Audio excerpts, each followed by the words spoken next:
हाय अरित्रो। तो hello sir. आज का जो सेशन है तो ये अरित्रो जो है वेस्ट बंगाल से बिलोंग करते हैं और इस बार ये जेस्ट में पीएचडी एग्जाम में उसका फर्स्ट रैंक आया था। तो उसका साथ जो प्रिपरेशन टिप्स जो आगे जो स्टूडेंट ये एग्जाम अटेंड करेंगे तो उसके लिए आपके साथ ये वीडियो हम लोग लेके आए हैं। तो यहाँ पे जो है कि औरित्रो पहले तुम्हारा इंट्रोडक्शन जो है वो थोड़ा बताओ सबको। Yes, first of all, I'd like to thank you, sir, for giving me that opportunity to share my experience. So, myself, Aditya De, I'm from West Bengal,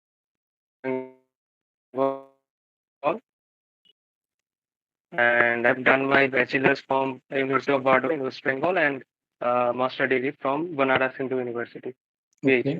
okay. तो जो है कि आपका रैंक इस पर तो 1 आया था। तो आपने कितना नंबर Yes, sir. अटेम्प्ट कितना नंबर अटेम्प्ट किया था एग्जाम में? जहाँ तक मुझे याद है, मैं 300 का पेपर था। इस बार तो पैटर्न भी चेंज हो गया था, तो मैंने हाँ। लगभग 280 के आसपास अटेम्प्ट किया था। ओके। तो परसेंटाइल कितना आया था? मेरा 99.98। ओके। ये तुम्हारा कितने टाइम अटेम्प्ट था, फर्स्ट टाइम था क्या? No sir, this is my second attempt. First attempt में मेरा उतना अच्छा रैंक नहीं था। लगभग सारे 556 मेरा रैंक था। ओके। तो ये मेरा अच्छा। सेकेंड अटेम्प्ट है। अच्छा, इस बार तो फर्स्ट रैंक आ गया है एकदम। यही सर। ठीक है। तो आपने सारे कुछ टॉपिक पढ़ के गया था, मतलब जो टॉपिक होता है या कुछ फेवरेट टॉपिक आपका अ, था इसमें? हाँ सर, एक्चुअली सारे टॉपिक्स तो मैं पढ़ के नहीं गया था। तो मतलब मैंने कोशिश किया था कि जो भी इम्पोर्टेंट टॉपिक से पहले उसको कवर कर लेते। तो पहले मैंने mathematical physics, TMT, quantum mechanics और यही 3 टॉपिक्स को सबसे बड़े तरीके से तैयारी किया था। और अच्छा। उसके बाद में सॉलिड स्टेट फिजिक्स, फिर न्यूक्लियर फिजिक्स, ये सब भी तैयार किया था। तो पर लास्ट में मेरा वो इलेक्ट्रॉनिक्स और एटॉमिक्स मॉलिक्यूलर फिजिक्स उतना अच्छे से मेरा तैयार नहीं था। तो वो बस जस्ट देख के गया था। अच्छा, वो छोड़ दिया था तो मतलब दो थोड़ा टॉपिक। सा। हाँ, हाँ, मतलब थोड़ा सा बस देख के गया था, मतलब ओके। उतना डेप्थ में नहीं किया था। हम्म। अच्छा। तो इस जो टॉपिक जो जैसे बोला है आपने अभी कि क्वांटम हो मैथ फिजिक्स हो, इसमें कुछ बुक से प्रॉब्लम किया था या सिर्फ प्रीवियस ईयर? सर, पहले तो मैंने प्रीवियस ईयर सॉल्व किया था, क्योंकि मतलब जस्ट थोड़ा ओवरव्यू लेने के बाद प्रीवियस ईयर, मतलब ये जो एग्जाम्स होते हैं मेनली तो एमसीक्यू बेस्ड होते हैं। तो इसलिए मैंने पहले क्या किया था कि जस्ट एक ओवरव्यू लेने के बाद सीधा क्वेश्चन अटेम्प्ट किया था। तो इसीलिए प्रीवियस ईयर फर्स्ट मैंने कुछ सॉल्व किया, फिर उसके बाद देखा कि कुछ कुछ जगह पे मेरा जो भी दिक्कत हो रहा है उसके लिए मैं फिर बुक्स पढ़ना चालू किया। तो अच्छा। बुक्स मैंने प्रीवियस ईयर अटेम्प्ट करने के कुछ दिन बाद से स्टार्ट किया था। ओके। तो क्वांटम या मैथ फिजिक्स से कुछ इम्पोर्टेंट बुक आपका सजेशन हो तो बता सकते हो कि वो सारे बुक स्टूडेंट अटेंड करे तो उसके लिए अच्छा रहेगा। हाँ, यस। हाँ, हाँ, तो मैथमेटिकल फिजिक्स के लिए तो मैं बीएससी से एक बुक ही बस फॉलो करता था। वो बीएस अग्रवाल का एक बुक आता है। हाँ हाँ तो हाँ। वो मैंने पढ़ा था, और उसके साथ साथ एच के दास भी था। तो एच के दास का प्रॉब्लम्स बहुत अच्छे रहते हैं, तो इसीलिए एच के दास का प्रॉब्लम्स करता था। और बीएस अग्रवाल का जो थ्योरी वाला पोर्शन है, भले ही एच के दास का थ्योरी वाला पोर्शन भी अच्छा है, पर मैं अच्छा, फर्स्ट वो बीएस अग्रवाल ही मतलब पढ़ा। प्रेफर फिर करते उसके हो? बाद एच के दास का हाँ। क्वांटम के लिए कुछ बुक? क्वांटम के लिए सर, थ्योरी पोर्शन के लिए तो मैं एक ज्योतिर्मय गुहो का एक बुक आता है हाँ हाँ हाँ हाँ, वो क्वांटम तो मैकेनिक्स का। हाँ, तो बंगाली हाँ, तो राइटर है, उसमें हाँ। बहुत हाँ, हाँ, तो उसमें बहुत डेप्थ में क्वांटम का था, तो इसीलिए मैं वो बुक ही फर्स्ट फॉलो किया था। तो उसके बाद सर मैं क्वेश्चन प्रैक्टिस के लिए जैसे कि ग्रिफिथ का बुक, सॉरी जेटली का बुक सभी लोग फॉलो करते हैं, तो जेटली का बुक मैंने फॉलो किया था क्वांटम के लिए। अच्छा, हम्म। अच्छा। तो और जो है कि आपका इस बार बार्क भी शायद हुआ था, है ना? हाँ एक्चुअली, हाँ बार्क भी हुआ था। एक्चुअली मैं बार्क रिटेन में क्वालिफाई किया था। ओके, तो तो इंटरव्यू में सिलेक्शन नहीं हुआ शायद। हाँ सर, इंटरव्यू में मेरा सिलेक्शन नहीं हो पाया था। ठीक है, तो वो तो बाद में और भी आप ट्राई कर सकते हो। तो हाँ अभी सर।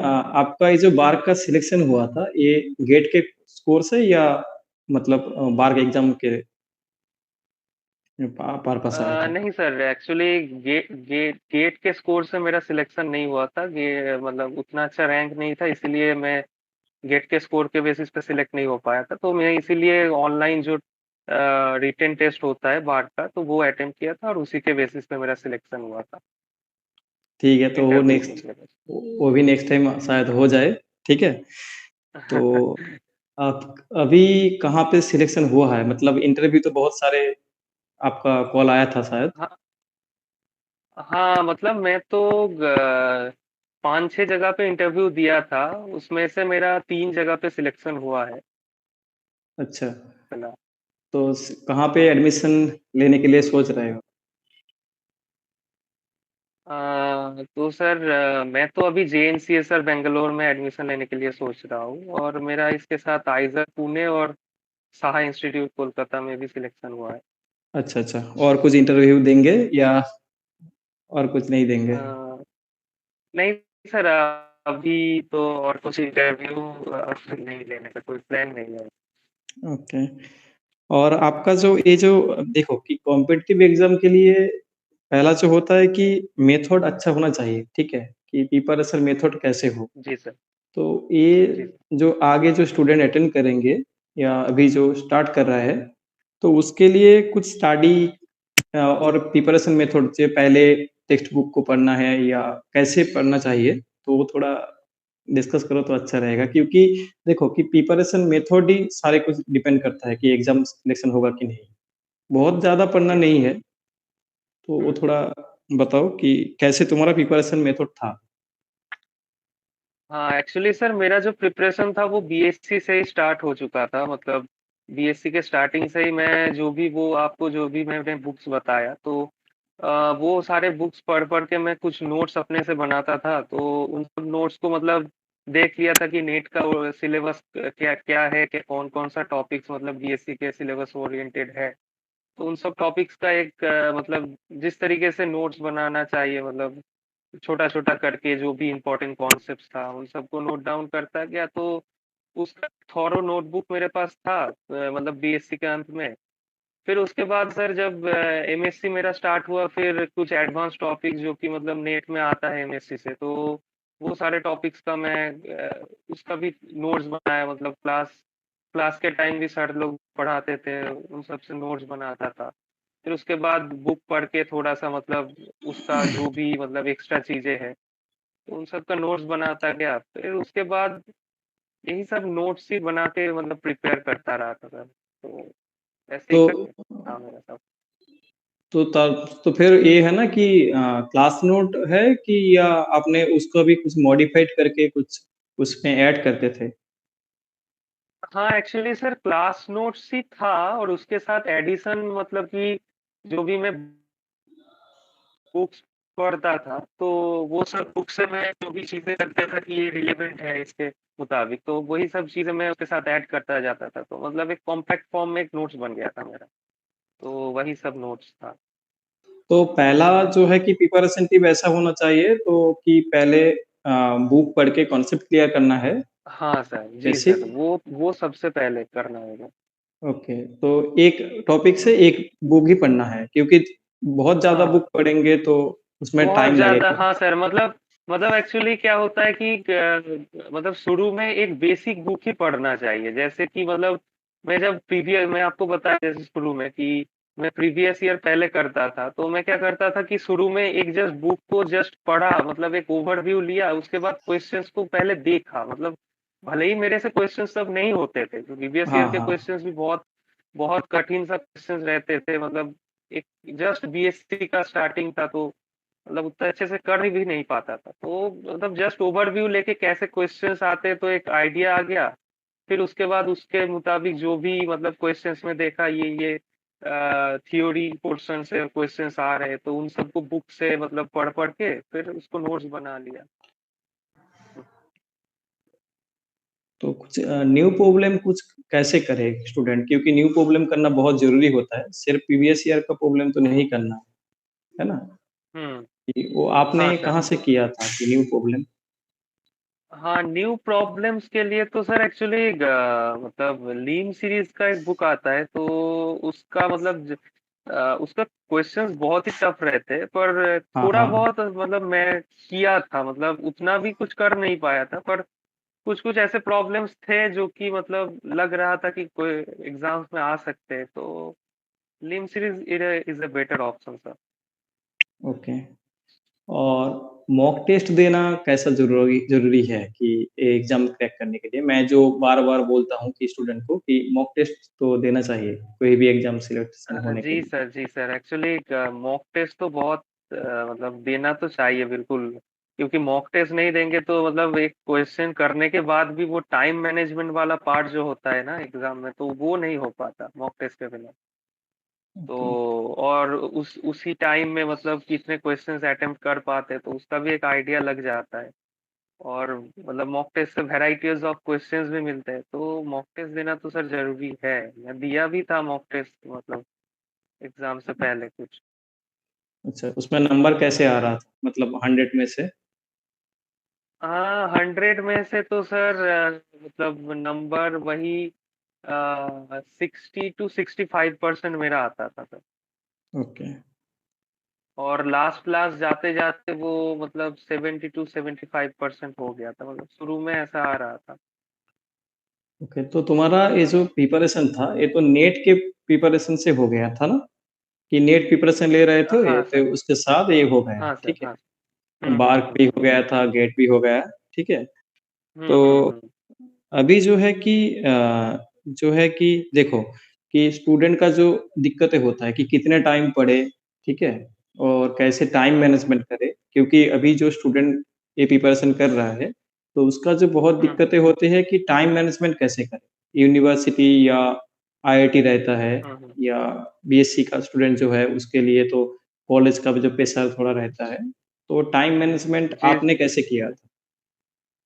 जी सर, ये एक तो मतलब टाइम मैनेजमेंट वाला पार्ट मतलब हर किसी के लिए प्रॉब्लम की बात है। मतलब मैं जब वो कॉलेज के टाइम में था, तो मतलब कॉलेज में ही पूरा वक्त मतलब सुबह से लेके शाम तक बीत जाता था, फिर लैब्स रहता था, तो मतलब टाइम तो इतना मिलता नहीं था, तो मतलब कोशिश करता था कि कॉलेज टाइम में मतलब एटलीस्ट 2 से 3 घंटे मतलब डेज रहते थे, मतलब सेल्फ स्टडी के लिए एटलीस्ट 2 से 3 घंटे मतलब मैं रखता था अपने लिए, तो जिससे कि मतलब कॉलेज में जो टीचर पढ़ाएंगे तो वो सारी चीजें, और उसके साथ जो भी क्लास नोट्स बनाया फिर उसको थोड़ा सा रिवाइज करके अपने से नोट्स बनाना, तो उन सब के लिए बस 2-3 घंटा रखता था।